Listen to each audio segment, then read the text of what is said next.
Hello and welcome back to another episode of Even Tacos Fall Apart. I'm MommaFoxFire and I'm really glad you're here with me for another Mental Health Monday. Today we're talking about something that feels both simple and incredibly complex: accepting kids as they are. This idea gets thrown around a lot, but really being there for your kids, meeting them where they are, and respecting them as unique individuals is a big commitment. It's not always easy, and it's certainly not something that just happens by default. Accepting our kids means moving beyond just loving them. It means creating a space where they feel safe, supported, and genuinely understood. For some, that might mean being there through identity exploration, or being that stable voice when they're feeling uncertain. For others, it can mean letting go of some of our own expectations and truly getting curious about who they're becoming. Our guest today is Wayne Brown, a clinical social worker and advocate who has spent years helping people facing challenges like addiction, gender identity struggles, and family conflicts. Wayne knows the highs and lows of building resilience and self-acceptance, and he brings that understanding into his work with kids and families. I've really been looking forward to this conversation with Wayne because he's someone who genuinely gets it. He's not here to sugarcoat anything, and he's definitely not about quick fixes or shallow solutions. This episode is about exploring what real acceptance looks like, why it matters, how it can make a world of difference in kids' lives. Wayne's perspective is particularly meaningful because he brings both personal and professional experience into his work. You're going to hear him talk about how giving kids real, focused attention, especially when they're young, lays the foundation for those deeper, more challenging conversations as they grow up. He's also going to share strategies for building trust and showing up authentically for our kids, even when life is chaotic or when we are struggling ourselves. I know many of you tuning in are parents, guardians, or people who care about kids and mental health. Maybe listening to this, you're already feeling the pull of juggling work, home life, and being present with your kids in a specific way. You might even wonder if there's more you can do to support them. Wayne's insights are practical and real, but he's also challenging us to think deeper about how we're showing up for the kids in our lives. His approach goes beyond good enough parenting. It's about building connections that last and encouraging resilience that will help kids find their way even in the hard times.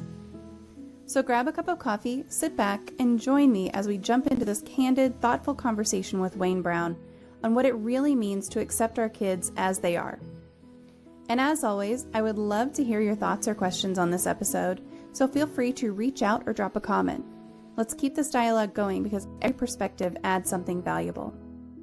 All right, here's my interview with Wayne Brown. Let's get into it. We're both on the right side. Everything looks good. The internet is holding strong. Hello, welcome back to another Mental Health Monday here on Even Tacos Fall Apart. I'm really excited for tonight's conversation.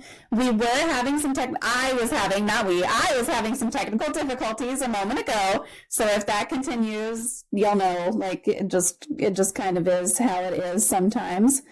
And this part is, there we go. All right, now everything should work. Now I swear everything should work. But I'm really excited for our conversation tonight. We're going to be talking about accepting kids as they are. And if you have questions related to our guest tonight or to the topic of the evening, feel free to put your question into the chat and we will make sure to address it while we are live here today. So with that being said, I am joined by Wayne Brown. Wayne, thank you so much for taking the time out this evening and joining us here.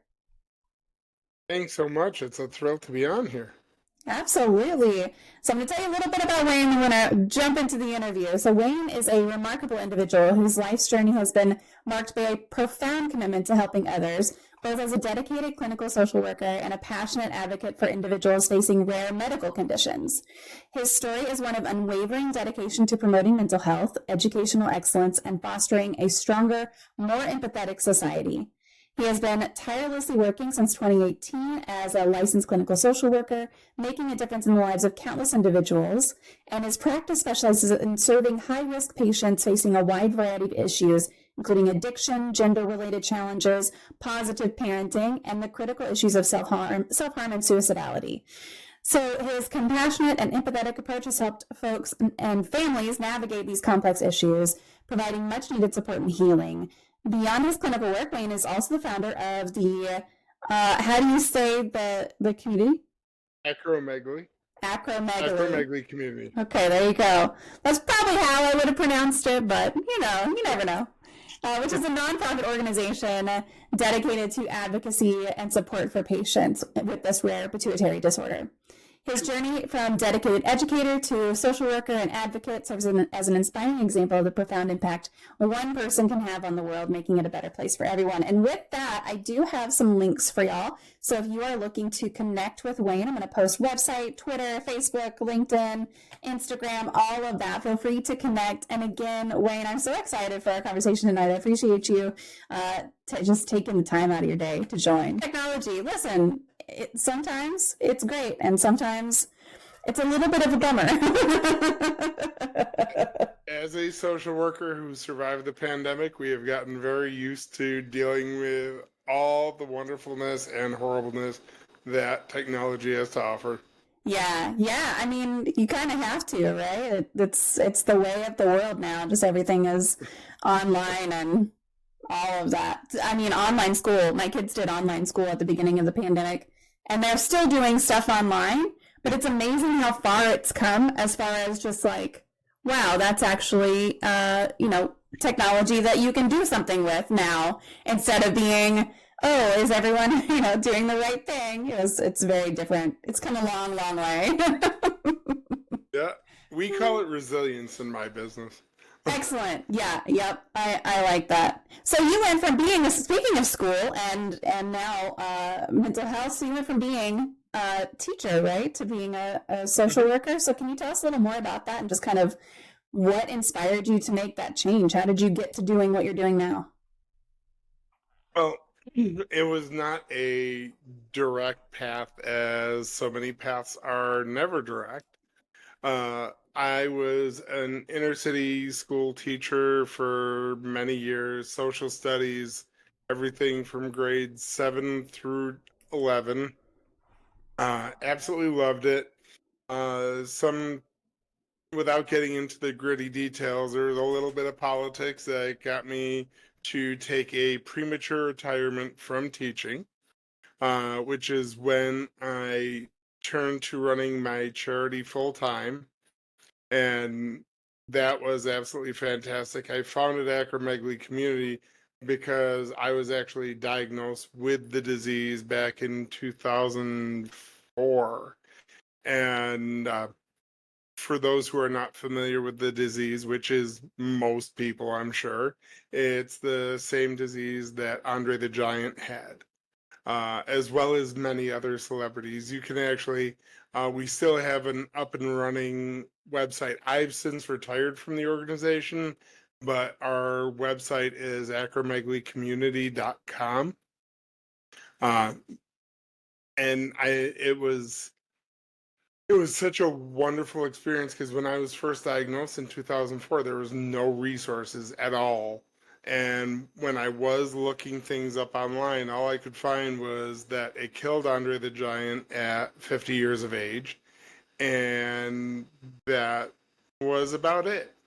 There was one bulletin board, if that tells you how long ago it was, and it was monitored so people would post once every month or so, which is really challenging for those who are struggling with depression and loneliness because it is classified as a rare disease. So I focused on running the organization, which I'm absolutely super proud of. I stepped back from running the organization in 2013 because we had a family and it was just too much work. And that was when I returned to university because, running the charity was too much work, and got my master's in social work at the university where I now teach. So things have been pretty great. It's been an interesting trajectory. No one knows what their life path is until they look backwards. All right, let's see if that is any better. It's still not ideal, but I'm gonna go with it. You can hear me okay, right? I can hear you. All right. I think it's probably just on the stream side at this point, and for the sake of, continuing, we're gonna let the stream part deal with it. Uh, After one more adjustment. I'm gonna mess with it anymore. It is gonna be what it is. As long as it can be understood, I think it's fine. Let me restart this part of it. And apologies. This does not normally happen. I did just get back from vacation, and I'm gonna blame that for sure. It's kind of how you never know how it's going to turn out, and I feel like that is so true because you can start off doing one thing and doing something totally different because of a chance encounter or in your case, some research that you were doing into something that was going on in your life, and I feel like that's common, and hopefully that resonates with people because what I do now is not something that I ever saw myself doing. Either. So it's for sure one of those just things that's how life goes sometimes a little bit. Yep. Is That is very much how life goes. Yeah, most definitely. Is there something that you really love about working in mental health? Like, what's your favorite thing about working in mental health? And on the other side, what's kind of some of the biggest challenges that you've had since switching? I My favorite part about working in mental health is really working with people who need the most help, who are coming in feeling like they're running rapidly out of options, and helping them, be with them, having the honor to share space with them as they gradually find a way to discover viability in their lives, to discover purpose in their lives, to really achieve more than they thought was possible. So many people who come into counseling at their lowest point don't see a path up. Some do, but many, many don't. And for me to come to them and be all, rainbows and sunshine is disingenuous.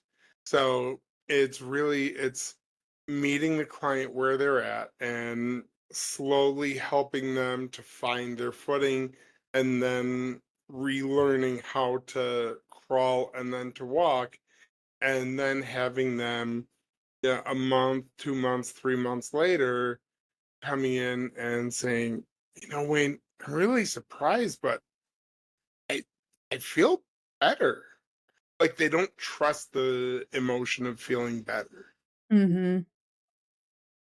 And yeah, I just actually had that recently with a relatively new client who I had been working with less than a month, but really has taken to the work in an unbelievable way. And I just love watching the client experience just vivaciousness. Like there's a they feel a direction that they haven't felt in years. It makes me happy. Yeah. I Many people who go to therapy because they're happy. No one. I remember when I was in university and one of my classmates got angry with me because whatever the group task was, I had the audacity to say that as social workers, so many of us are meeting clients right after the worst day of their lives. And this classmate was like, how dare you suppose that?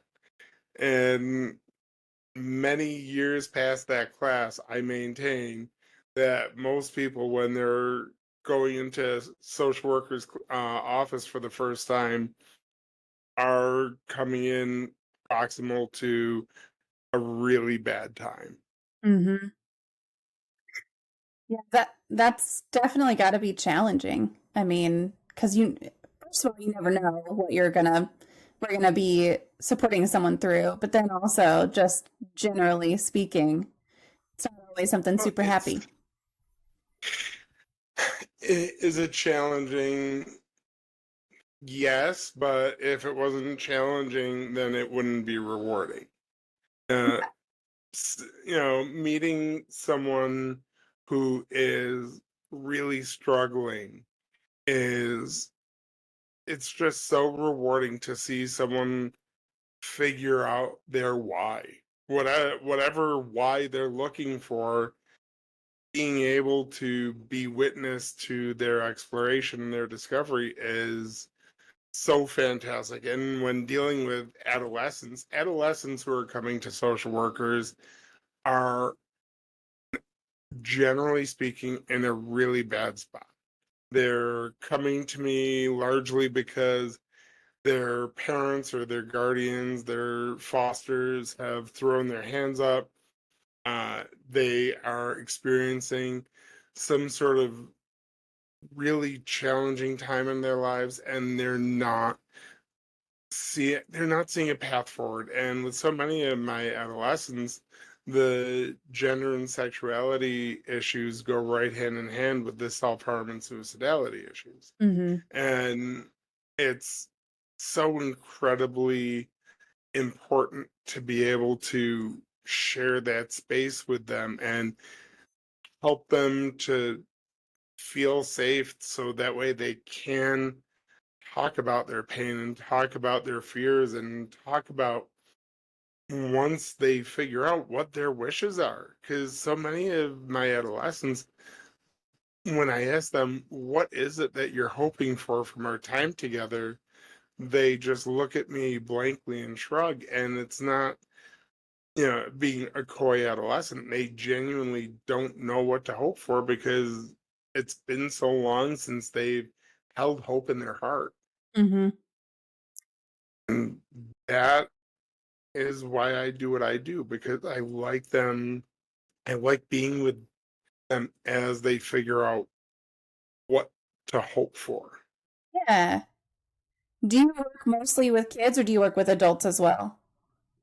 My current caseload ranges from age 5 to age late 60s.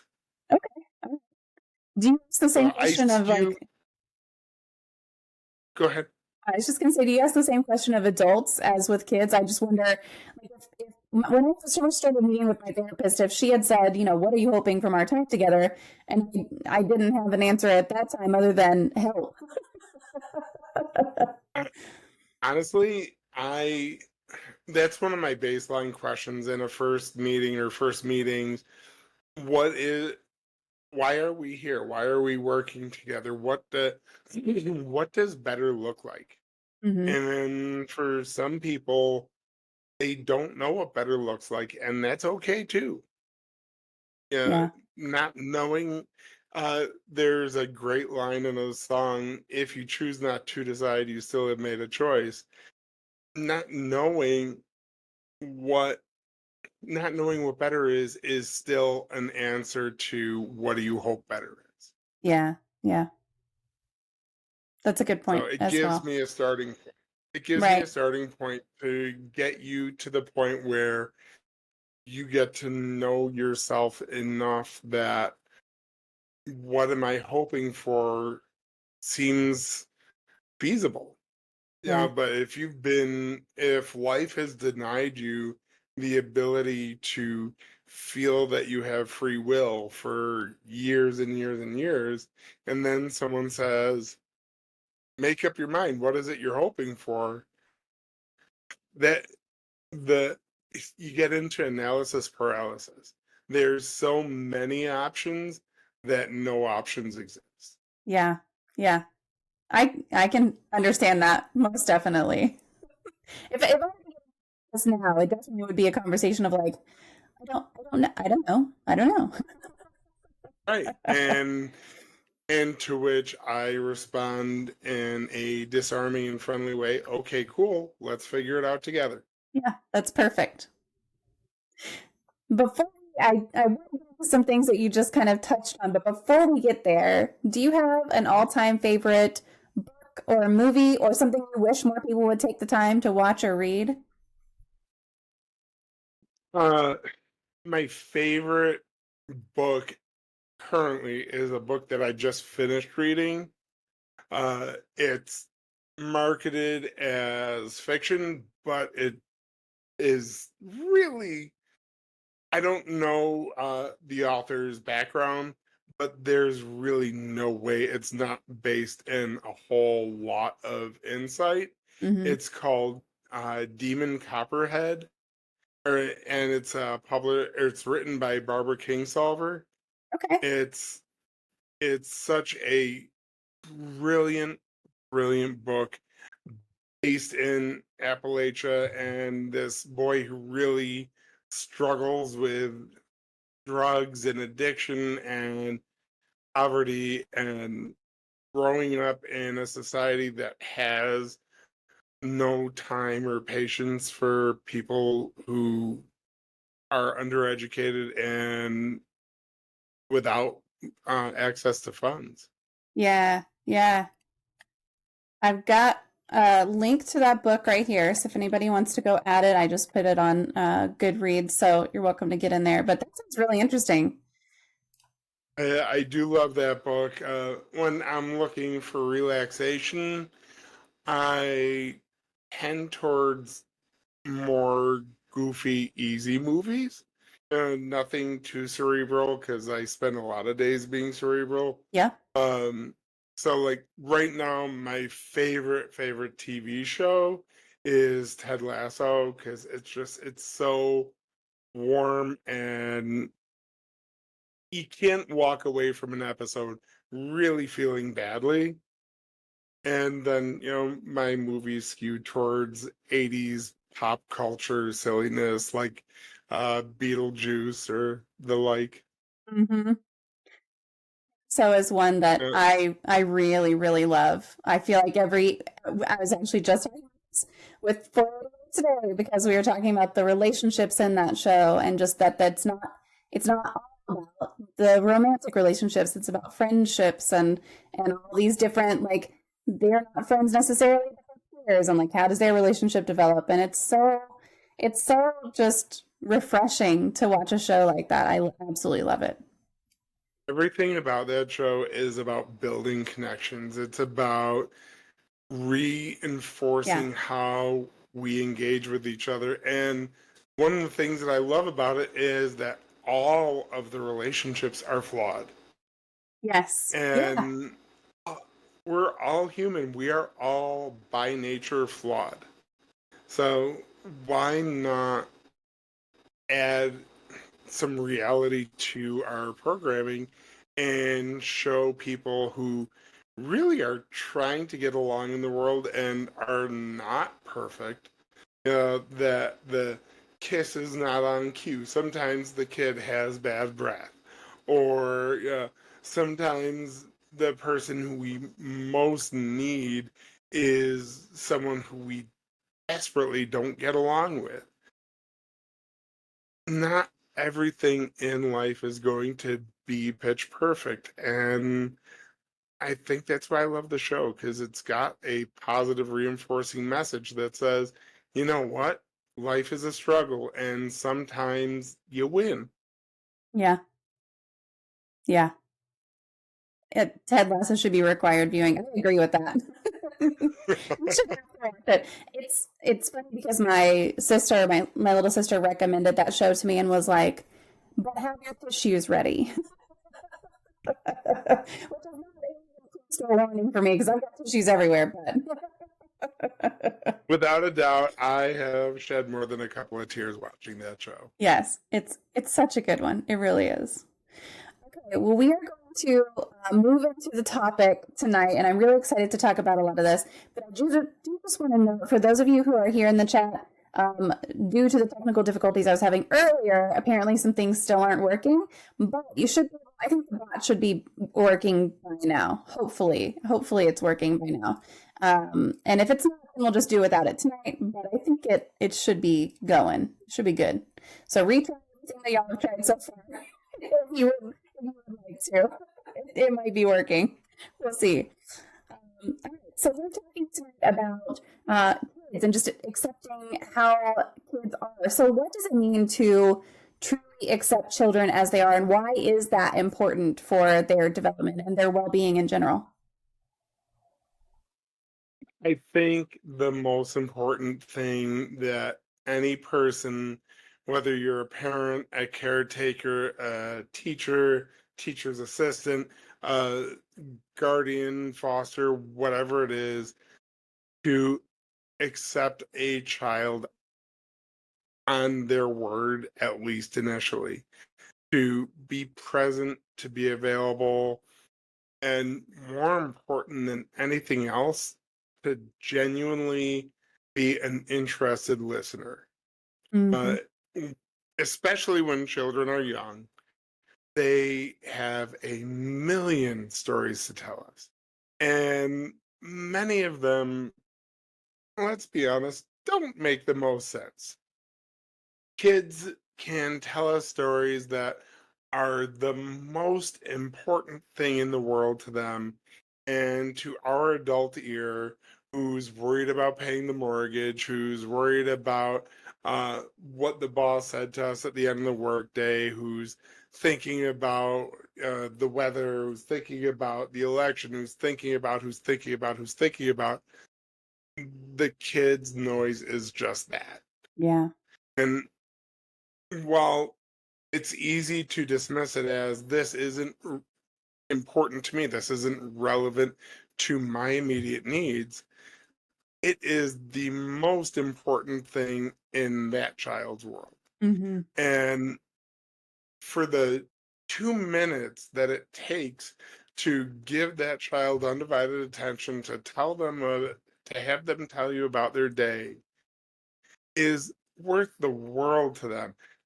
Dinner is not going to burn in 2 minutes. The email to your boss is not going to go unsent if you give your child 2 minutes. And I mean, you sit with the child, you make true eye contact. That's important. Imagine having a conversation with a friend and they're staring at their phone the entire time.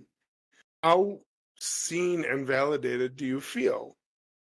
The kid the kids rely on nonverbal communication. Mm-hmm. So if they're talking to us and we're staring at our phone or we're staring at the TV or we're off in Never Neverland, they're talking and at some point they're going to phase out because they know that we're not listening. And if we teach them that they're not important enough to listen to, that is the message that the child is going to take away. The youngest people need the most attention. They need the most reaffirmation that their thoughts and opinions matter. Does it make sense? Probably not. They can go on for 5 minutes about, a cat and a dog and, a pony. Who cares? Well, they do. So give them the time because it's a break from work and it's a break from, whatever you're doing, and it makes them feel like their thoughts matter. Mm-hmm. And honestly, as a quick secret to parents of young children, the only way that your kids are going to talk to you about the hard things when they're teenagers is if you're listening to the unimportant things that they consider important when they're young. Mm-hmm. Patterns establish themselves. Yeah. I mean, it can seem really hard to dedicate that attention to them because if you're like me and you're working from home and your kids are home and those doors close, but do they to a 10-year-old? No, not really. It can seem really difficult to say, like, okay, I'm going to give you the time right now because eventually, if I've given you 2 minutes and then 5 minutes later, 2 minutes, and then 5 minutes later, 2 minutes. So, do you have any recommendations for like parents in kind of that situation of, I've got to get That's fair. how do I establish that boundary? I I've got it with my kids, but maybe with a kid who's a little bit younger or, those kinds of things. Yeah, I think you bring up an excellent point there. So sometimes I work from home, sometimes I work from the office. When I work from the office, obviously far less distractions. When I'm working from home, my kids know if the door is closed, it must stay closed.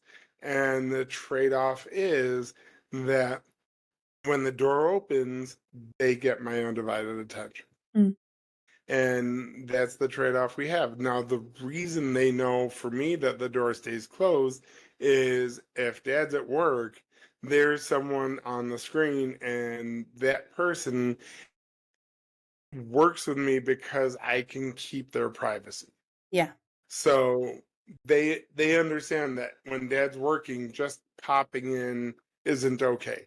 That being said, they also know when dad can fudge the lines a little. So earlier tonight, before you and I met, I had a meeting with the university getting ready for the semester. So I was telling them, if you want to pop in, it's not the end of the world. I'm not going to get upset about that. It's setting reasonable boundaries. Yeah. Guys, from 1 p.m. until 3 p.m., I can't be interrupted. After 3 p.m., we're going to go do X. Yeah. One of the things that we work with our clients of all ages is what we refer to as SMART goals. And that refers to specific, manageable, achievable, realistic, and time sensitive. So when I'm working with a client, when I'm working with a client's adult, when I'm working with my own kids, I try to give directions that include all of those.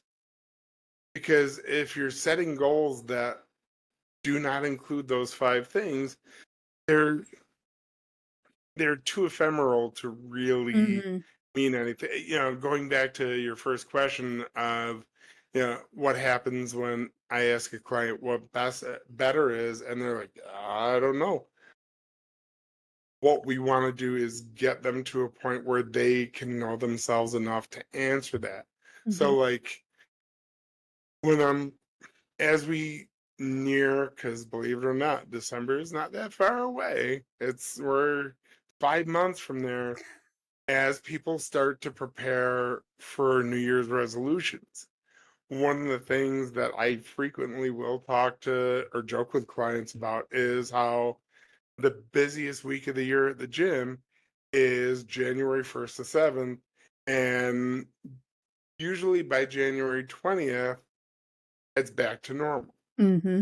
Why is that? Because we set these goals to lose weight, but we don't put any meat on the bones. So I want to lose weight. Okay, cool. How much do you want to lose? I don't know. Okay, well, what plans do you have to lose weight? I'm gonna eat less. Okay, what are you gonna eat less of? Whatever. The more you can specify how you're gonna control your diet, how often you're gonna go to the gym. And honestly, what does working out look like? If you haven't worked out in 20 years, going to the gym and working out for 2 hours is a guarantee that you're not Mm-hmm. going to be back for another 20 years. Right. Start by walking around the block. Yeah, so when we're working with our kids and we say to them, hey, I need some time, I'll be with you later, the kid's gonna respond, if not verbally, then they're gonna think, well, how many minutes is in a later? Mm-hmm. And what seems like 3 minutes to us might be 25 minutes in real time and might feel like 15 hours to them. Yeah. So, time is relative, and we really have to collaborate better with our kids in order to further that relationship. It's the most important thing we can do with our day. Yeah. Are there any common misconceptions about accepting children as they are, and how do you work to overcome those? think the most, there are a few common misconceptions. Uh, I hear a lot, kids are resilient, they'll grow out of it. And kids are resilient, and I say that with an asterisk. Mm-hmm. Children who are supported are resilient. Mm. Children who, when they feel sad, when they feel upset, they have someone to process that feeling with, can develop resilience. But resilience is a muscle, and resilience must be tended to. Children must learn that, you know what, sometimes it happens. Mm-hmm. And it's not the end of the universe when shit happens unless you stop. Yeah. The world doesn't stop unless you do.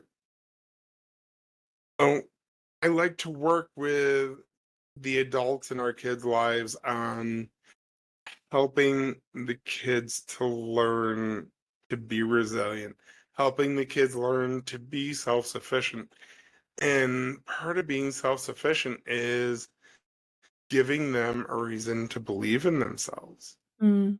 And part of that is, getting back to kids who tell stories, or, kids will come up and maybe they drew a picture for you. Simply saying, oh, that's beautiful, Sean, that it doesn't hold value to the child. Mm-hmm. If a child shares with you a piece of their artistry, that's a piece of them. So when you say, I love this picture, what is it that you like about it? Mm-hmm. I really like how the kitten's whiskers look so real. Or I really like how the raindrops dribble off of the umbrella. It seems your choice of colors is fascinating. And the kid's going to listen and take your feedback genuinely. Yeah. Your feedback is important. Feel better knowing that you're invested in it. Mm-hmm. I saw something, I don't remember if it was today or yesterday, but I saw something about kids, and I have a 10-year-old and I have a 17-year-old, and it was something to the effect of kids believe everything their parents say until they become a teenager, and then they're not going to believe you again until they're like 25. I'm, kind of looking at it now with a teenager and with someone who's on the younger side as well. Yeah, my 10-year-old, absolutely, my word is correct. So everything Well, right now my is like 10-year-old hasn't gotten that memo. it's circulating, it's circulating. But it's definitely one of those things of like the influence that I have over him now at this age is much higher than the influence that I have on my 17-year-old right now. But at the same Yep. time, I don't, compliment my son. He's doing something called art fight, which I don't fully understand, but he's very excited about it. And he brings stuff to me and shows it to me. And I'm like, I love this. That's great. That's when we talk through whatever piece it is that he's working on and everything. So I feel like sometimes it's easier to give the attention to younger kids because they are going to believe everything you say. Right. Than maybe teenagers, but when a teenager like comes to you with something like that, still as a teenager, to me that's extra special because they're not coming to you every hour with a 2-minute conversation. They're coming to you once a day with a 2-minute conversation. Hmm. And honestly, like I said earlier, the only way you get invited into the big conversations is to be present for the little ones when they're little. Yeah. Yeah. And the little conversations aren't important except that they make you a safe resource Mm-hmm. for the bigger conversation. And for parents who have, younger kids, middle school kids, if you want to know if your kids are friends with good kids, if you want to know if your kids are being exposed to drugs, if they're being exposed or vulnerable to the bullies in the school, to joining with the bullies in the school, not even being bullied by them. The conversations when they're 2, 3, 4 are where you get access to the middle school information. Mm-hmm. Uh, my my 11-year-old the other day feels like the other day, last school year, one of their best friends was one of the kids who was hanging out in the bathroom during the school day. And any parent of a middle schooler knows that nothing is positively going on in the middle school bathroom. Now, my child came to me, they're like, my friend is hanging out in the middle school bathroom and they're not inviting me. I feel excluded. And that was a genuine emotion on their part. And my first thought is, ooh, but that's completely invalidating to what the child is coming to me for. Mm-hmm. So, first, I do respond with relief. And then I explain to my child, look, the reason I don't want you hanging out in the bathroom is because, first of all, let me ask you, kiddo, what is the only part of the school that doesn't have cameras in it? And my kid was like, well, the bathroom. So, do you think that the kids who are hanging out in the bathroom are hanging out because it smells great in there? And humor always helps. Mm-hmm. Mm-hmm. And the kid, you know, was old enough to kind of roll their eyes. No, Dad. Okay, so is there a chance that they're up to not such great things in the bathroom? And it was like, it was that light bulb moment. I didn't tell them, don't go in the bathroom. Bad things are going in there. Avoid it, avoid it, avoid it. Your friends are garbage. Don't do that. Don't do that. Mm-hmm. Because we were once teenagers, and tell uh, an early adolescent or an adolescent that their friend is no good, you can't hang out with them, and you just guaranteed they're BFFs. Mm-hmm. You just made them the most interesting person in the world. But if you can help the child identify on their own for their own edification, maybe I shouldn't be hanging out in the bathroom, not because mom or dad or grandma would be upset, but because for my kid, I talk to them about, you want to be high honor roll. The first time you get suspended, high honor roll is gone. Mm-hmm. And for the adults with kiddos in grade school, once a child has been suspended from school once, their chance of being suspended a second time goes up astronomically higher.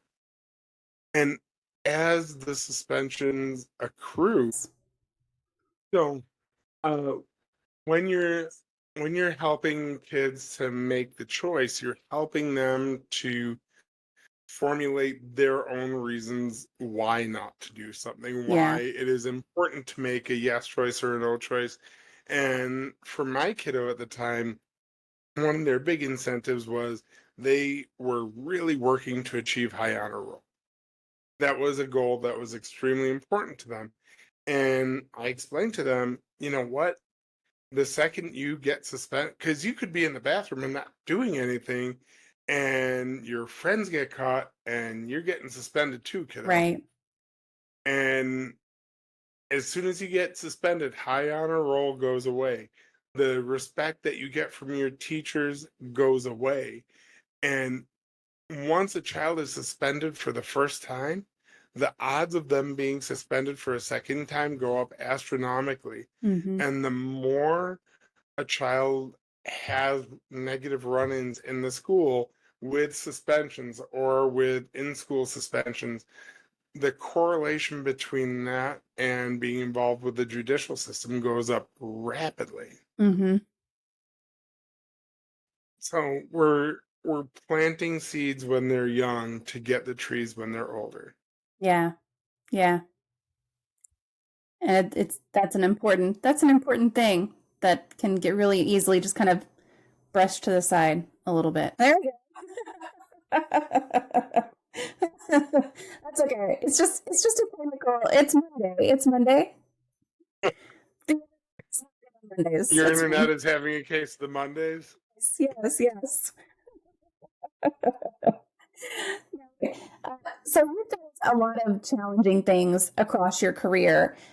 How have your personal experiences helped inform your perspective on accepting and supporting kids through their unique struggles? When I was 8 days old, my mother was told that I was born without an active thyroid.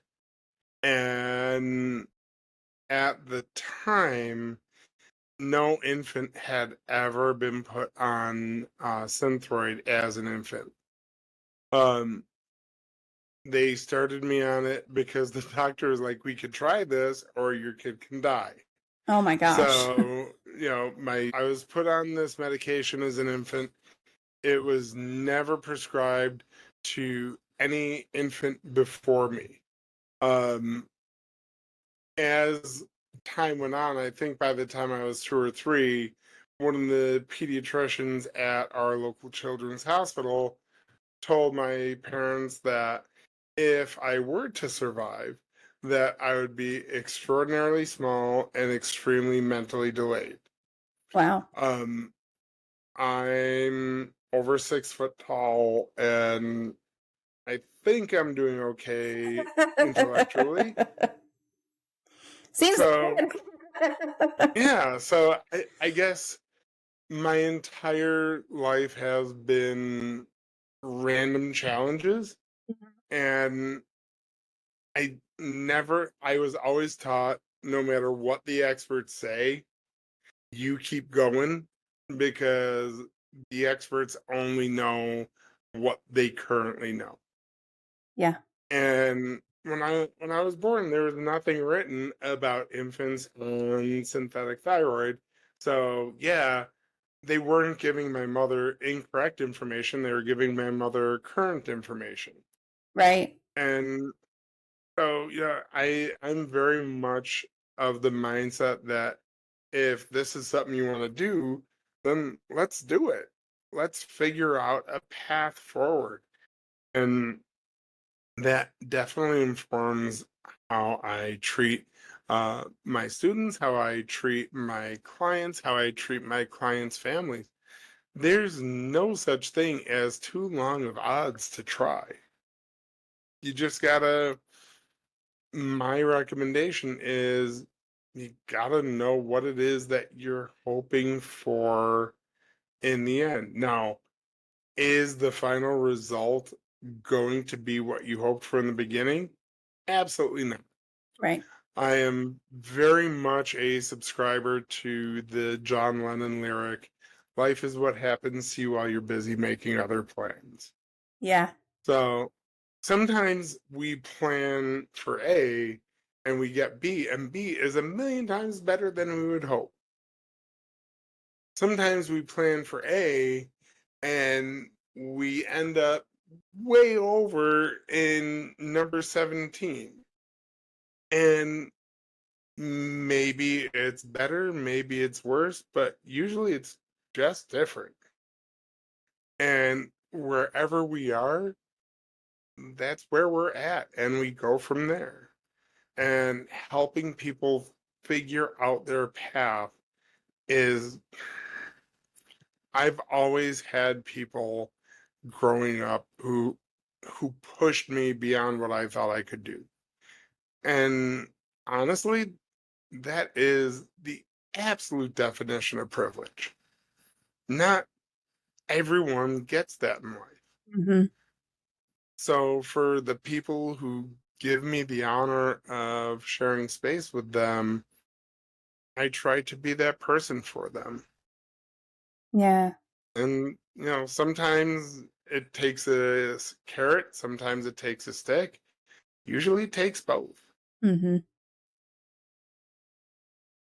But, it's all done with love. Yeah, yeah. I love the kind of reframing that you did about current medical information, especially because you're right. It's not, they don't have the answers, they don't have the correct information. They have information that maybe you don't have at this time, but there's also information they don't have at this time either. And that's taking that frame of mind into mental health as well, I think is something that I haven't necessarily put a lot of thought into. Um, I mean, it's the same with like all the DSM stuff. They could change something tomorrow that changes your whole understanding of something, but that doesn't mean that anything with you changed. You're still operating on the information that you have, and you have to move forward with what's current and what's known at the moment. The DSM, right now we're on the DSM-5 TR. Without getting into that level of politics, updates at glacial pace. Yes. And uh, they they're doing their best. The ICD-10, which is generally used by every country that's not the United States. Actually, they're on the ICD-11 now. Uh, that's generally used by every country other than the United States. Of course. Um, it's the information. The DSM, honestly, for my purpose, only serves for insurance billing. Yeah. If you have a clinician who relies on the DSM for the best information, I'm not saying there are better clinicians out there, but But maybe there are. eh, as a therapist, I frequently get people who will call me in first session and will say, well, what modality of therapy do you use? And I always respond, well, I use all of them. Hmm. And that, well, what about DBT or CBT or EMDR or this or this or this? Because they see it on one Psychology Today profile and they're like, Yeah. ooh, letters. And I I like to reframe that when I'm working with the individuals, and I just say to them, would you go to a restaurant where the kitchen used only one spice? Yes, there's value in DBT. No, DBT does not have all the answers. Yeah. Yes, there's value in EMDR. Not every client who comes through my door is safe to do trauma therapy. Yeah. So as the therapist, I'm going to give you my best clinical advice and I'm going to give you my best clinical guidance. And if you like the way I engage with you, then awesome. I will work with you until you decide we're done. And if you think I'm no good, cool. I wish you well and I will help you find your next therapist because everyone deserves positive mental health. Yeah. And I'm not everybody's ideal therapist, and that's okay. The I cannot remember the last time I was accepting new clients on my caseload. So if someone doesn't want to work with me, I'll be okay. Yeah. I do things like this. I engage with as many paths of sharing information because I love to teach. I love to Hmm. help people find their way to a better feeling towards themselves, to Yeah. looking in the mirror in the morning and at the very least not hating who is looking back at them. And then from there, we can work on liking the person looking back at them. And then from there, we can work on loving the person who looks back at them. And every one of those is a step. Yeah. And we got to be patient. You got to learn how to crawl before you can walk. you grow up wanting to be a teacher? Did you know, like at what point did you know I want to be a teacher or, when did you realize that?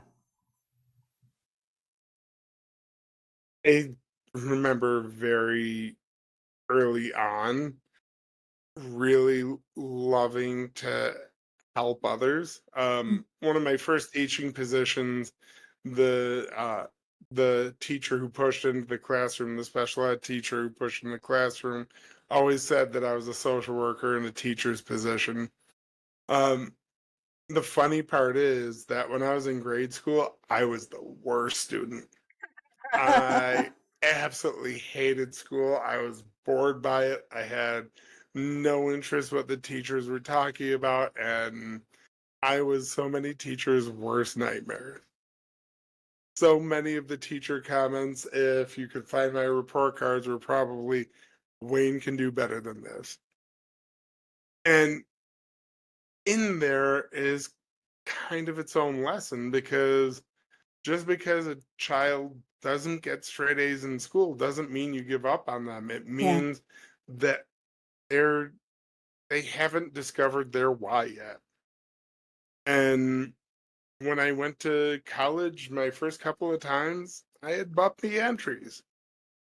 Until you figure out your why, school is just passing tests and regurgitating information. Yeah. And I had no interest in just being compliant. There wasn't a box to fit me. And if you ask my boss at the university if I fit inside a box today, she'll probably say no. And that's okay. My goal is not to fit inside a box. My goal is to train up and coming social workers to be the best advocates for their clients. Yeah. So I don't care about boxes. And when I'm working with my kiddos, I don't bind them into boxes. I help them figure out where they fit and help them figure out what box is theirs. Yeah. Yeah. Do you approach conversations with parents about embracing their children's identities, especially when it comes to issues like gender pronouns and gender identity? So, in dealing with adolescents and kids, adults, I had to learn the hard way over many failed adult interactions on ways to be more solution focused uh, with the adults of the kids I work with. And it does take time and it does take patience. I am extraordinarily fortunate that I live in New York State. And in living in New York State, we don't generally have a whole lot of pushback on gender pronouns and exploration of gender dysphoria. Um, there are many parents and guardians who still don't understand, and I've learned how to meet them where they're at and walk with them slowly until they figure out a path that, again, they can accept their child as being unsure. One of the things Mm. that I will talk to a parent, especially a parent who has just had the bomb dropped on them. Mom, Dad, I think I was born the wrong gender. That's a big reveal for kids. Hmm. And one of the things that I work with my kids on is, hey, call back to Ted Lasso. Uh, you've known for years that you're this other gender. Hmm. Your parent has had this information for 15 seconds. Give them a moment to take it in.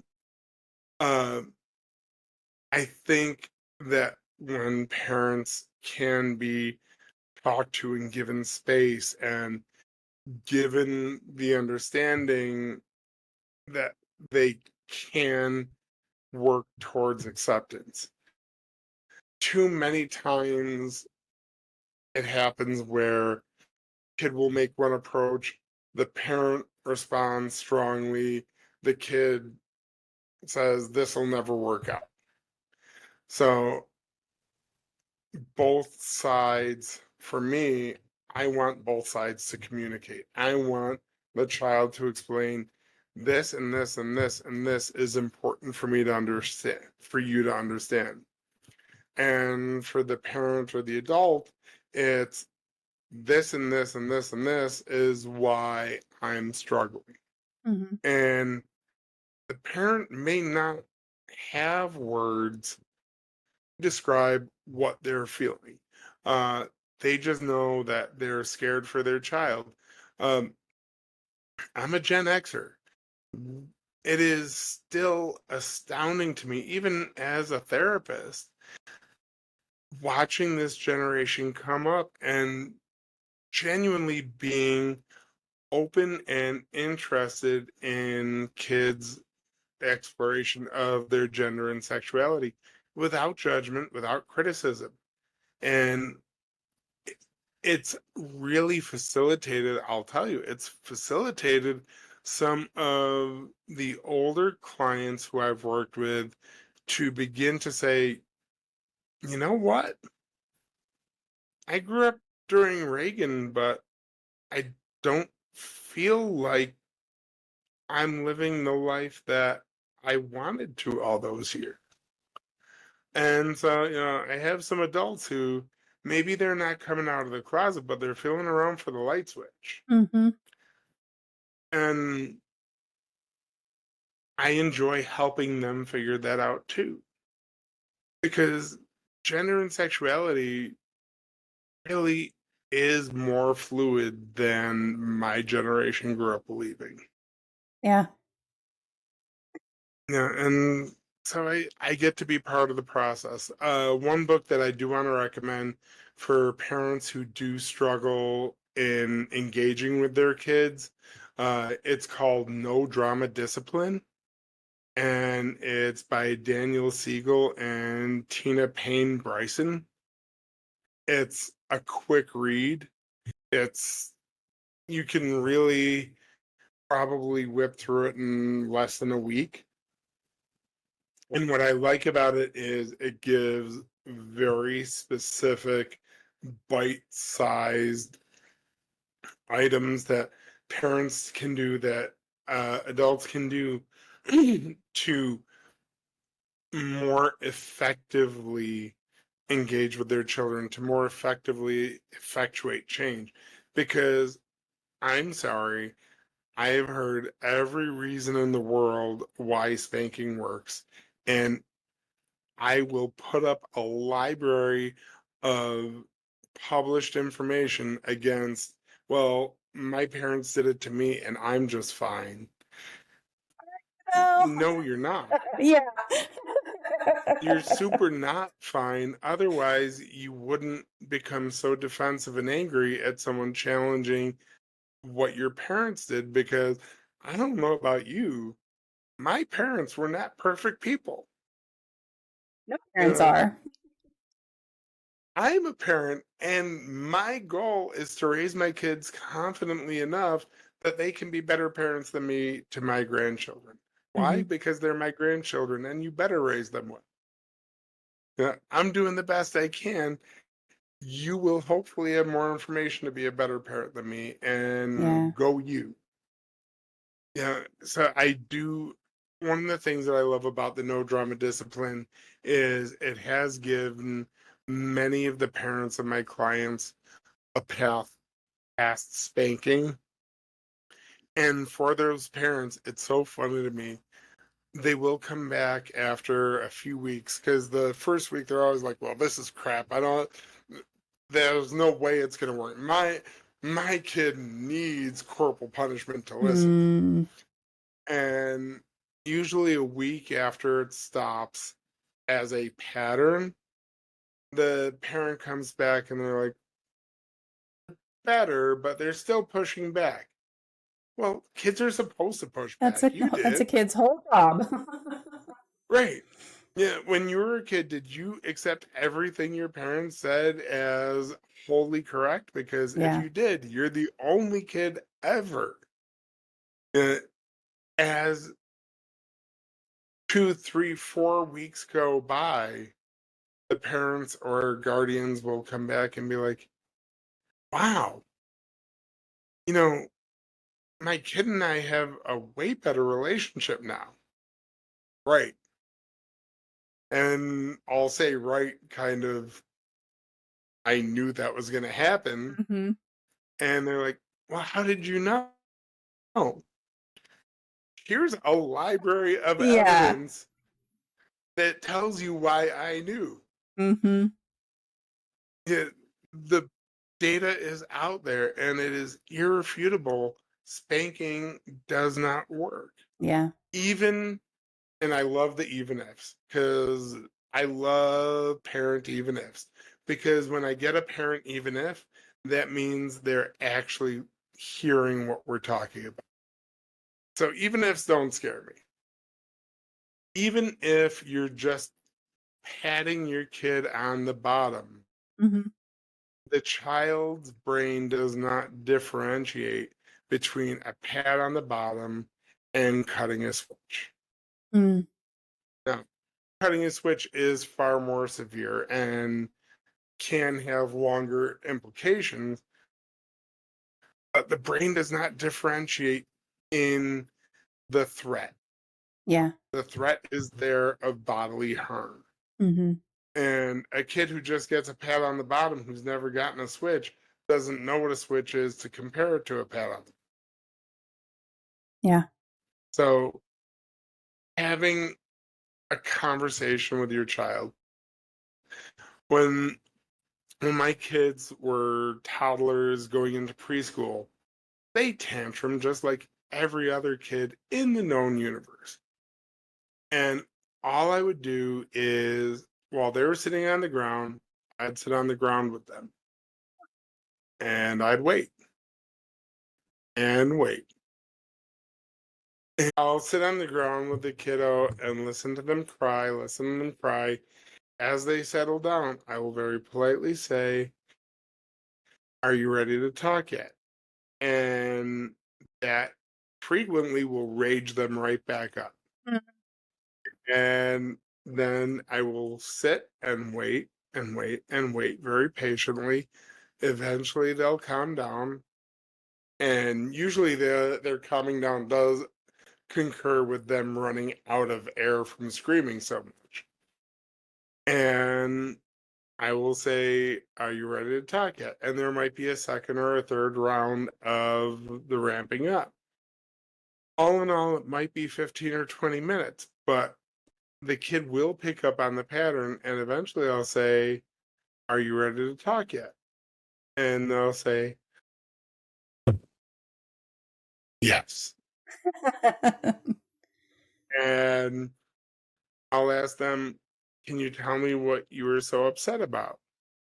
And they'll give whatever answer they have. And I will listen to them intently. We'll talk about it and we'll discuss what would have been a better way to handle it. And I'll ask them first, what would have been a better way to handle it? And Hmm. usually they can answer or two. It, eventually we'll talk about it and we'll figure out what is a better way to handle it. And they will have identified it as something important to them. Yeah. Way more learning goes on in that. Does it take more time? Does it take more work and patience? Yeah. And it's going to be more successful. You'll Hmm. have long run less tantrums because it doesn't work. Yeah. Tantrums that get fed with a treat or a prize or getting the cereal they wanted or the sugary treat they wanted, you're feeding the tantrum. You're teaching the child, if I scream long enough, I get a prize. It's a positive reward. Hmm. teaching the child that I will hang out with you until you're done screaming and then we're going to talk about it helps them learn that number one, their opinion is valuable, and number two, there's no prize at the end of this scream fest. Yeah. You might as well get to the talking part faster because that's where you're going to wind up anyway. Right, and we can have more fun once we get there. Yeah. So yeah, that's one of my favorite tricks for helping parents to manage the tantrums is let's be with the kid and help them figure out a path forward. Yeah. Rather than giving them a prize for having a tantrum. Yeah. The kind of generational difference that's happening now. And I'm an older millennial. So I'm kind of right on that line. But it's been really interesting to me. My oldest, my 17-year-old is trans. And some of the conversations I've had with my coworkers have been really eye-opening for me because, that was I had a lot of understanding to do whenever everything first came out. And it was just one of those things like I had learning to do. He had communication to do. I had communication back to do. There was a lot of growth. I'm sure some missteps, but it's been interesting because I've worked at the same place for so long that they knew him before and now they know him after. And I sat down with one of my, what I consider a fairly conservative coworker. I'm in Texas, so not the best. Opposite of New York. But on a business trip together, we went to dinner and sat down, and he was asking about the kids and everything. I was like, well, it's he and him now. And he was just like, okay, cool. I mean, how did that happen? Everything. And we had a whole conversation about it. It was beautiful. And it was just one of those things. And at one point in the conversation, he goes, we didn't get a chance to explore any of that when we were kids. And I was like, holy shit. Ben, what is that? Like, it was so insightful because we didn't. It wasn't an option to explore any of that. And I think that's the thing. A lot of people are just saying, oh, all the kids these days are doing it. And it's like, all the kids are supported to do it, So it's such a difference. It's really refreshing in a way. Also, of course, being in Texas, there are plenty of things that are not refreshing about everything. It's really refreshing in a way to see that kids now are more able to even consider, does this work for me? It's totally different. The younger generation doesn't care about gender and sexuality. They just don't. Yep. They're willing to meet a person where they're at. And I absolutely love that for them. Now, this is not a blanket statement. Not every 14, 15, 16-year-old is this enlightened, open individual willing to be. Yeah, not every, adolescent is this person who's willing to meet everyone where they're at. Just as not every Gen Xer is closed off and saying, I don't believe in those pronouns. Yeah. Yeah. I will be very impressed if you can tape together an episode from all. It's I don't know what's going on tonight. Like everything all my stats and everything on my computer, everything looks perfect. I don't know what is going on. It's a Monday. It's just a Monday. It's all right.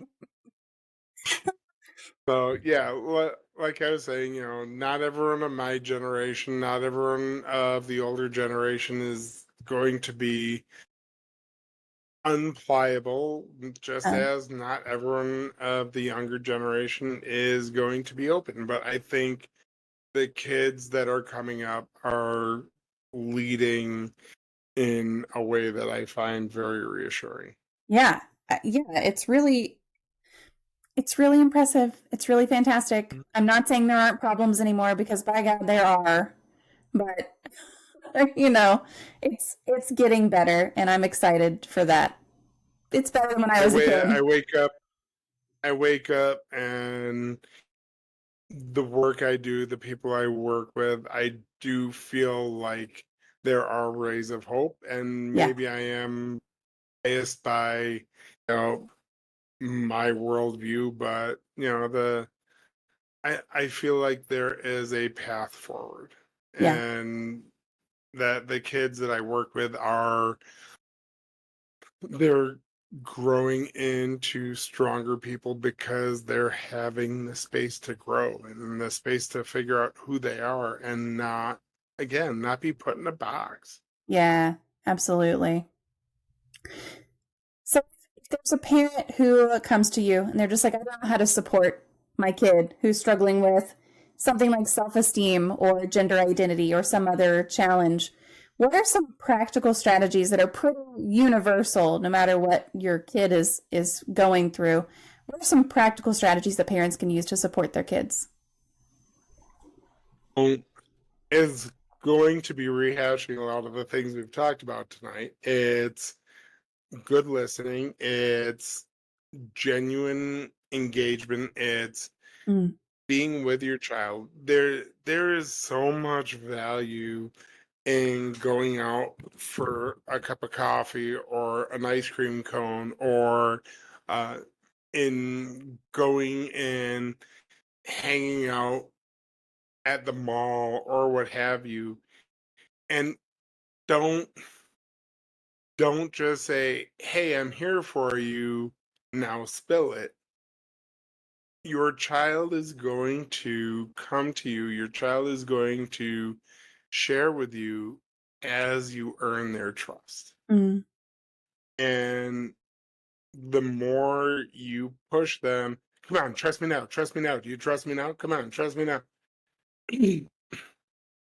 I try to I try and parallel it for parents. mm, Um, if you've ever had a boss who was a little bit overbearing and randomly threatening, and one day could be really nice and one day could be really mean, and then they come to you and say, "Hey, I see where you're struggling a little with work today. Why don't you come in the office and talk to me about it?" How much are you actually going to open up to that boss? yeah. Probably not that much. So if your child is feeling that they are a step down, if your child is feeling that they are unequal, and I'm not saying that children and parents should be peers, I'm saying that children who are afraid of their parents do not share with their parents. Yeah. And there can be so much more growth from a positive, meaningful connection than there ever will be in being a totalitarian bully. Hmm. So be with your kids and have a conversation with them. Just say, hey, like I said, let's go out for ice cream. Let's go out for a cup of coffee. Let's grab some lunch today. Uh, it's summer break. Do you want to go out and grab breakfast after you wake up, especially the adolescents? Yeah. Maybe brunch. Um, don't expect that the first act of kindness from you is going to get them to puke up all the information in the world. Yeah. You're playing for the long game. You're, even if they're no longer little ones, if they're 14, 15, 16, you're still playing for the long game. You're being with them, you're being present with them. And you'll know that they're starting to crack when they share something with you that they know will upset you a little. And they are going to watch every micro expression you give. Mm, And if you look like you're trying to hold back anger or sadness or resentment or fear or over anything, they're going to shut right down. Yeah. It is absolutely the most vital that you put on your greatest poker face and respond with, "Wow, I really appreciate you sharing that with me. That had to be really hard to share. Thank you for letting me be a part of it." And that is where meaningful conversation starts to take place. Mm-hmm. If you've been fighting for 14, 15, 16 years, buying them a single cup of coffee isn't going to get you the keys to the castle. Yeah. Yeah. You've got to build a relationship. And one of the things that I remind my parents of, the ones who are like, well, they're my kid, they'll do what I tell them to. Okay, cool.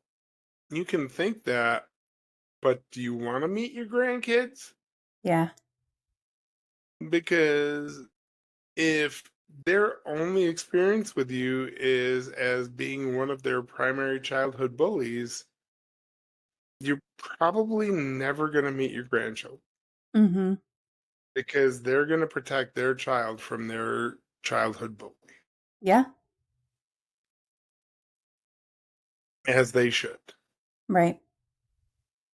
So, if you want to have that connection with your child, if you want to rebuild, there's nothing wrong with saying, hey, I was listening to this podcast and this weird guy from New York was saying all this crazy hippie crap. But he did bring up some thoughts, and I don't think I was always the best listener. I'm sorry. Mm-hmm. And then shut the hell up. And they might look at you strangely, and that's it. But they didn't fight back. Yeah. And sometimes them not fighting back has to be a victory. Mm-hmm. Victories aren't always going to present themselves clearly. And that's okay too. It's letting them come to us at a pace that they're willing to come to us. Yeah. Some kids are easier. Some kids are, so I've got my oldest who is not an over communicator. I have my youngest who is the most over communicator that could over communicate. And it's Mm-hmm. like vastly different kinds of humans. They're both very good kids. They both, they've got all these things in common with each other, but they just communicate really differently. And so you got to kind of be aware of that too. I feel like of if my 17-year-old shares something with me that seems minor to me, that's a big deal because he's sharing it at all. If my 10-year-old shares something with me, it's still a big deal, but he's sharing. Okay, this is what he does. So Mm-hmm. you got to also kind of be aware of that because what seems like to you might be really really minor to your kid could be massively huge, and just kind of keep an eye Yeah, out no, for that. you're absolutely right. And so much of what's important with the over communicator, the importance of it is communicated in their nonverbal communication. Mm, What's their facial expression? What are their shoulders scrunched up and yeah, tight? Are they fidgeting with their hands? Are they dancing a lot? These are signs that they're nervous, that they're yeah, holding something in. Um, if I've got an adolescent client in my office and sitting in the chair, I have so many different fidget toys in my office, as I'm sure you could imagine. hmm, And my clients who I have this beautiful thing of kinetic sand. And so many of my teens are drawn to the kinetic sand. And I appreciate that because the kinetic sand tells me how nervous they are by how much their hands shake when they're playing with it. Oh, I like that. So they don't need to tell me I'm feeling uncomfortable with this conversation because their body is telling me. Yeah. The the book Body Keeps the Score is this mainstream book on trauma. Um, and I love the book. Why it's mainstream, I have no idea, but it is pretty mainstream. And the body will the body will tell information that the mouth will not. Yeah. So, if your kid's face looks more nervous than it typically does, believe them. Yeah. Uh, If your kid looks like they're, dancing around, don't yell at them to stand still. Know that that is their body telling you they're having a feeling right now. Mm-hmm. Um, if your child is complaining of a stomach ache out of nowhere and they have a big test coming up, or they're expecting to do, I don't know, ask someone out to prom, or they're expecting to do this other big thing, or maybe they've got a big thing to talk to you about. That's a somatic pain. And that stomach pain is actually just anxiety. Yeah. Yeah, and it's not anything to medicate, it's something to talk about. Mm-hmm. So Yeah, and go ahead.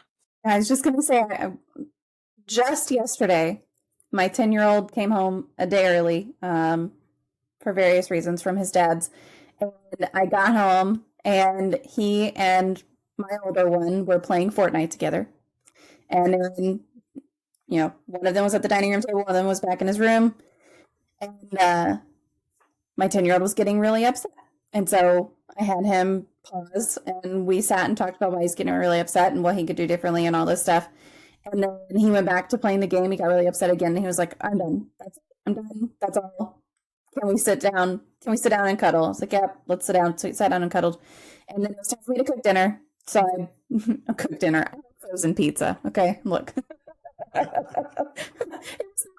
dinner night. I did tonight. That's not it. We did Pizza Friday. It's okay. I don't judge. You put it in. I mean, listen. So anyway, it was time for me to do all of that. And whenever it was ready, I had to go back and get the 17-year-old from his room. And my 10-year-old father was like right on my heels, which he sometimes does, usually if they're fighting. And so I'm standing there, and I kind of put my head around the teenager. I say, hey, dinner's ready. And I turn back around, and my 10-year-old goes, can I give you a hug? I said, yes. And so he gave me a big hug. He said, okay, I'm going to go talk to him.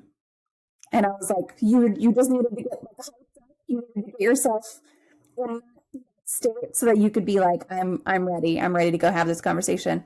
So some kids really have that need for, they have to get into a mental state, and that involves their physical body sometimes, of just, I need this so that I can prepare to do this. It can be hard to know, is my kid needing something from me? Is my kid just needing to bounce around? Is this, what's the line of, I need to be involved, or I just need to be kind of a bystander and they're there for them? But it's hard. It's hard to figure that out as a parent sometimes. It's just sometimes it's hard to know as a parent, do I need to do something actively right now? Do I just need to be a bystander and be supportive? But I think it comes down to your individual kid, because my two kids need two completely different things all the time. So you got to kind of pay attention to that too, and that takes some awareness. 100%. Every kid needs their it. Every kid needs their own thing, and Yeah. a parent who is involved, a parent who is engaged, will figure out what button to push and what knob to flick at what time. Yeah. It doesn't mean that we're going to be 100% accurate. Sometimes we'll push a button when we should have flicked a knob, Yes. and things go way off circuit. Yeah. Yep. Very, very easy to do sometimes. Some days easier than But others. but generally, it's like credit. The more credit you build up, Yeah. the more benefit of the doubt you get when you need to spend a little bit of it. Yeah, absolutely. And sometimes it's one of the things that I encourage parents to do is to let your kids know they're human, that we're Mm. human. My oldest right now is going through a real crisis of their own lives because their best friend is moving out of town. Oh. And it's their first friend lost due to relocation. Now, you and I as adults have probably experienced this at least once. And it was hard for us. So to think it's going to be easier for this pre-adolescent is folly. So I did listen and I did support, and we did talk, as we have many times, talk about and process on this kid going out of town, things we can do to help. And because it was appropriate last night, when I was sitting with her, I was like, so let me tell you a story about the first time I had a friend move out of town. And it was poignant to the story. It was brief, and it made them feel less badly about feeling badly. Yeah. Yeah, and just being able to connect that way is such a big deal. It's normalizing. Yeah. And this kid doesn't care about most of my stories, but it was a story that was relevant to them in the moment. Yeah. Yep. Yeah. My 17-year-old was just talking about every time I tell a new story. He said, sometimes you tell the same story over and over, and I've heard it 1,000 times. And I'm like, yeah, but you needed to hear it again right this moment. And then he's like, and then sometimes you come out with a blue, and I'm like, I thought I heard all your stories. And you know what? Sometimes we hear your stories 1,000 times. True. And we listen to them every time. Yep. Oh yeah, I didn't offer to change anything. I was just like, no, yeah, you're gonna hear my stories over and over. That is how that goes. I'm not the only one who tells stories over and over. All right, we've got It's the questions left. So, sent this one. She would like to know, what is your favorite poem? So I would have to say Still I Rise by Maya Angelou. Oh yeah. Yep. That's an excellent I one. think it just, it's about resilience. Mm-hmm. Yep, that's a great one. If anyone has not read it, here is a link to go and read it because it is absolutely fantastic. It won't take you a really long time to read. It's not a super long poem, but it's very good, most definitely. Next question is, what is your favorite life hack? Ooh, favorite life hack.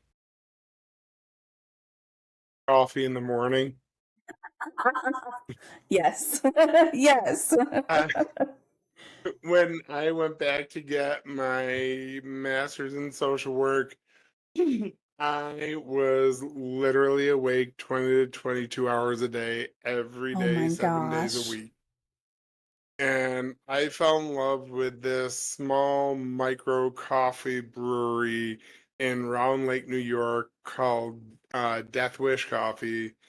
And it literally kept me alive through those years.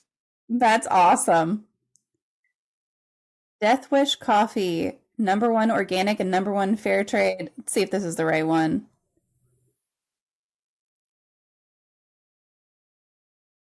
Oh, it's cute. It's got like a skull and bones.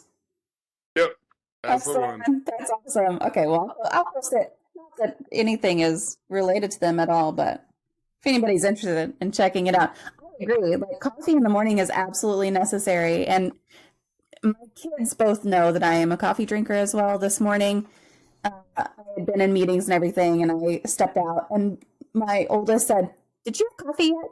I said, "Yes, I had coffee. Of course, I had coffee." It was at 10 o'clock. I was like, "Of course, I've had coffee by now." And he goes, "Okay, great. Can you stay in your office?" And I stayed in my office, and they made cinnamon rolls. It was really cute. But he was like, "Check in. Did you make coffee? Because if you need to make coffee, now's the time for it." It was very Yeah, cute. But yes, coffee is I need my critical. coffee. Yes, absolutely. That is my greatest life hack. Everything else fits into place after I've had my first cup of coffee, Yep. usually before the children are awake. Yes. Yeah. Oh yeah, I had already finished my coffee for the day by the time you asked. I would actually say that is the subset of coffee is having the first cup before kids are awake. Yeah, yeah. It's a good one. All right, it is time for the magic moment of the stream. So I have this fancy magic wand. If you could wave a magic wand and eliminate one common opinion or misconception or theory surrounding mental illness or disabilities or talking about mental health, what would it be? I would say that mental health is something to be feared. Mm, I think that the more we grow to get to know ourselves, to have the hard conversations, to sit in a room with someone and say, I'm upset about, I'm sad about, I'm scared about, I'm mad about, the happier this world would be in general. mm, I love going to my therapist because I have a lot going on in my world, obviously.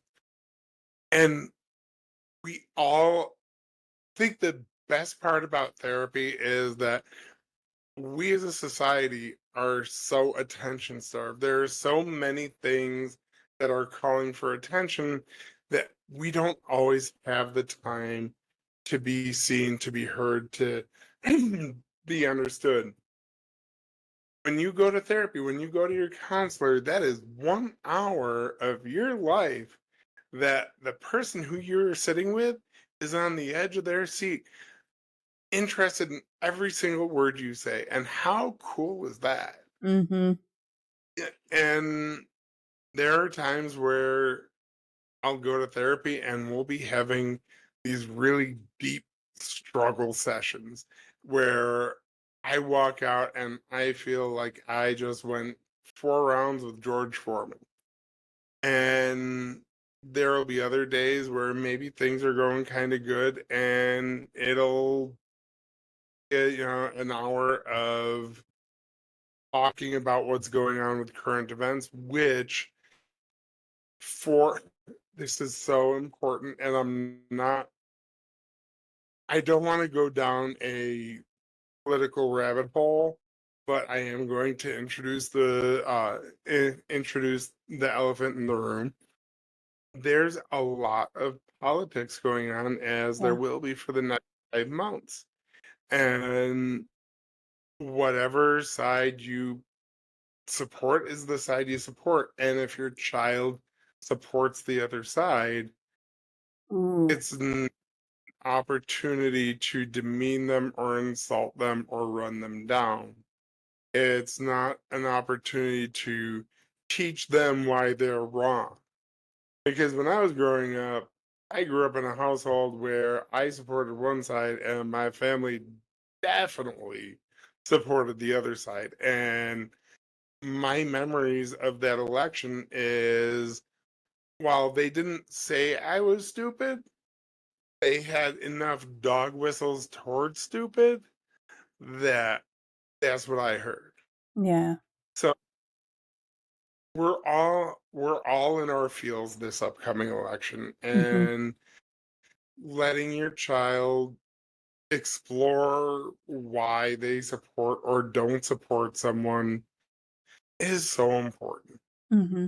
And whatever side they go towards, at least they're engaged. Yeah. Being interested in politics doesn't mean that that it's going to work out well. And I'm sorry, as someone who's been, I think, what was the first presidential election I voted in was, I want to say 1992, and with very few exceptions, my favorite candidate was one of the two in the larger parties. Mm-hmm. So part of teaching your kids to be involved with politics is teaching them to understand that sometimes your side doesn't nominate the right person. And if you have a strong opinion on something, if you have a strong emotion on something, then you've got to get out there and participate in the process in order to effectuate the change you're hoping for. Because when I was younger, when I lived in a smaller town, I was a committee member. And only way to affect change is to be inside the room. Yeah. Decisions are made by those who show up. Mm-hmm. And if you're looking to have decisions made, run for school board, run for, if you're still in high school, run to be part of school council. Get your energy into affecting change. Yeah. And as parents, as adults, as guardians, I think the best thing that we can do is encourage our kids to understand all the information so they can form opinions that they believe in, because they're going to be around a whole lot longer than we are. And I want my kids involved in the next generation and helping to effectuate a better planet again for my grandchildren. Yeah. Because they're my grandchildren, and who deserves it more than our grandchildren? Yeah. I'm glad you brought up politics because I didn't even consider like if your kids are going to vote for someone different or that kind of thing. But it's really important to not to say like you should vote for this person because XYZ, but here's how to determine who you want to vote for. Here's how to look up their record. Here's how to look up what their viewpoints are. Here's how to look up what the options are for a viewpoint. Fact checking is a skill that you should be teaching your kids. Yes. Yes, absolutely. Being able to verify what they say is so important. Yes, yes. Independently verify some of the shit that comes out of the talking heads. Because, boy, howdy. Oh, so much, yeah. And just the emphasis on like the local elections, that local representation is what really is going to make a difference in your day-to-day life. Some Yep. people just vote every 4 years, and it's like you gotta vote every year. Go to those elections in May. Go to those matter. So, And honestly, in going to the primary elections is how you get to impact who's in yeah, the election in November. yep, Yeah, and put a yard sign in your lawn and say, I believe in John Jones because John Jones advocates for this. hmm And because we are in a situation where we do have a female candidate running for president, one thing that I will encourage is, whether you like her or you don't, I don't care. If you're running down her gender, if you're accusing her of sexual promiscuity, that is being heard by all the people in your life. yeah, And if you have a daughter and you are teaching, or a son, and you're teaching them that gender has value, yep, that one gender is more valuable than another gender, is really going to impact how they see themselves when they look in the mirror growing up. Yep. So let that if you don't like the female candidate for president because you don't agree with her policy on, I don't know, UN dues, cool. Talk about that. Yeah. Talk about you don't believe in her expenditures on NATO uh, dues, or on her opinions on farm subsidies, or Mm-hmm. whatever the issue is. But to discount her strictly based on her chromosomes is to teach a really hard lesson to your child. Yeah. Yep. Absolutely. And 100%. so I'm let your kid learn that you don't like a candidate because you don't like their policies. Yeah. Yep. And Maybe they do like their policies, and cool that mhm. they like their policies. So teach Just them how to let them find decide. what their views on those policies are. Like that's something that they don't teach that in school. They don't necessarily teach Hmm. that kind of thing in school. That's a parent's job to do because somebody's got to do it, or your kid is not going to know how to do it for themselves later. So anyway, Circling all the way back to the beginning of our yeah, conversation of what are your best hopes? What does better look like? yeah, If you yep, don't know why you're supporting someone or why you're not supporting someone, how do you know who to support? yeah, yep, absolutely. Well, we went down the political rabbit hole, but that is okay because I don't care. I think we handled it with a lot of tact Yes, as well, and absolutely. I'm proud of us. I put two fingers under here for a specific candidate, and you would never know. I mean, everyone knows. Everyone knows. So it's fine.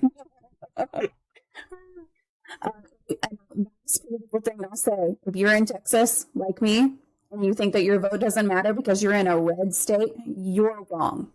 Please vote. You're right. Please vote. I I live in I live in a city that excuse me, is very blue, and the university that I teach at, that is a 20-minute drive away from my house, is literally the reddest district in all of New York State. So you never know where your vote's going to count, Yeah. and so you participate in the process because, like you said, the school board voting is there, and the Mhm. county level and the state level, and all those people are so important, in far more important than what the president or the Congress does. Yeah.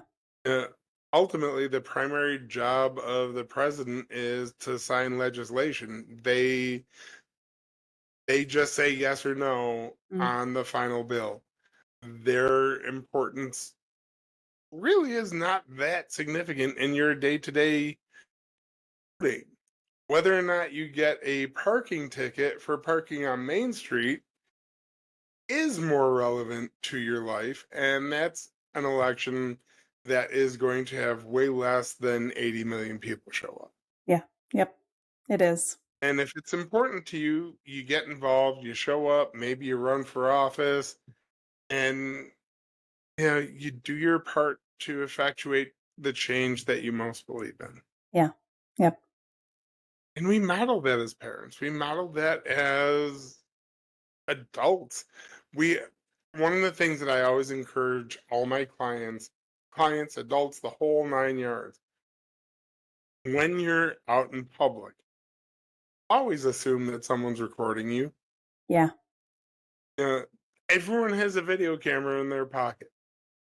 If you take the approach that there is a 95% chance I could be on the internet if I'm acting a certain way, it's probably going to turn you into a far nicer person when you're at the coffee shop. And what a great way to model positive behavior to your child. Mm-hmm. And also, it's true. Someone is always recording. Just It just is true now. It's everywhere. Yeah. It's everywhere. And if you're not going to be a good model because you want to be a good model, then be a good model because you don't want to be the next person on, trending on Twitter. Yeah, for sure. Well, I'll open it up Yes, if I called anyone, it Twitter. I mean, I still call it Twitter also. It's just, it was a dumb decision. Anyway. So I'll open up any Q&A for folks who are here in the chat. If you have any questions, feel free to pop those in. And I'll just open it up to you and say if there's anything we didn't mention, resources or websites. I will post your socials one more time. But anything you want to talk about, I'll just let you have the floor. Yeah, I think we actually really got into a whole lot of stuff tonight. Enjoying the conversation. I love working with adults who are looking to better connect with their kids, working to better understand their kids and ways to be helpful. Mm-hmm. And to sit and listen to our whole conversation tonight, to sit and listen to many different approaches to helping kids at all different ages, it's the most important thing that you can bring is a friendly face, a warm smile, a warm embrace. There is actual clinical evidence that when you give someone an elongated, tight hug, it will help to manage difficult moods. So, like an 8-second warm hug, warm embrace will help with escalated emotions. It's a release of what's called oxytocin into the brain. It's the love chemical. And it will help the individual to immediately slow down from an escalated state. And ultimately, that's what we're all here for, hopefully, is to help our kids think more clearly. The more escalated we are, the less options we see. The more we slow down, the more we can be present. Mm-hmm. The more options we see, the more clear we can be in our decision making, and the better we are at decision making. Yeah. I love that. I give my kids hugs all the time. Now I'm going to have to count how many seconds they are. I mean, not every hug has to be not every hug has to be that long, but when they're escalated, you will. And like, yeah. Another quick little tip, and this is one of those little micro things.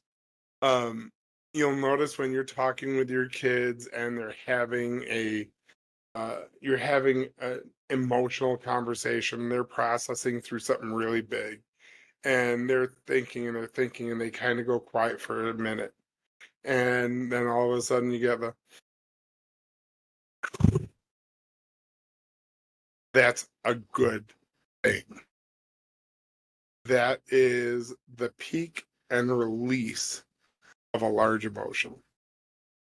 Okay. That is, the brain has processed through something hard, and the brain is moving on to the next thing and is more open to new information. Interesting. Okay. I'll have to look for that one. Yep. That's pretty cool. Yep. It's one of those things where when you see it, just look at their face. You can actually see things get just the slightest bit lighter at that moment. Yeah. That's neat. So much for joining us here tonight. I really appreciate you taking the time. This has been a great conversation.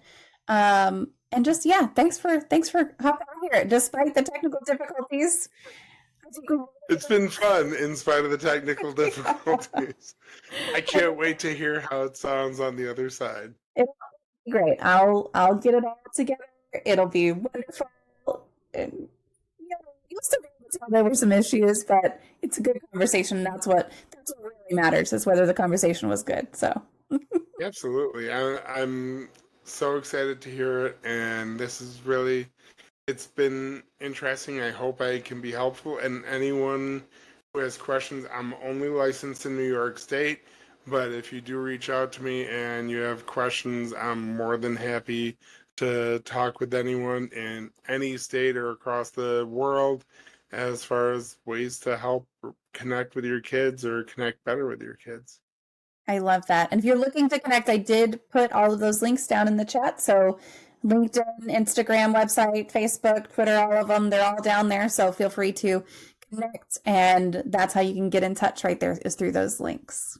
Thank you again. I just really appreciate it. This was fun. And Wayne really laid it out for us.